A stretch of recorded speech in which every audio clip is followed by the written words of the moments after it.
দুর্যোগ মিটিয়ে আসছিল এবং আজও আমাদের সমস্ত প্রয়োজন আমরা সেই পৃথিবীর কাছে ঋণী।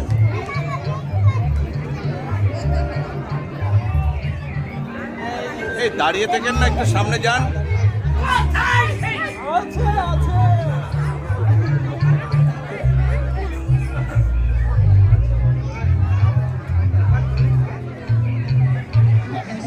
আমাদের জীবনের খুবই প্রাণের উৎস, অথচ আমরা সেই প্রকৃতিকে ভুলে নিজেদের গুণগান গাচ্ছি।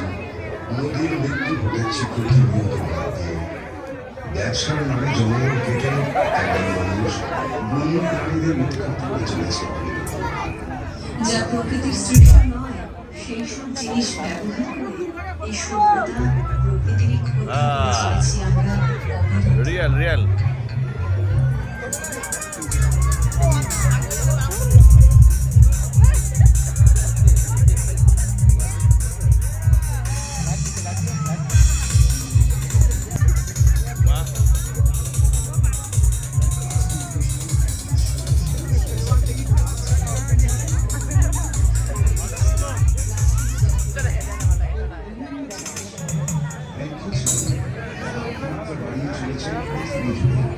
অথচ এমন তো হবার কথা না।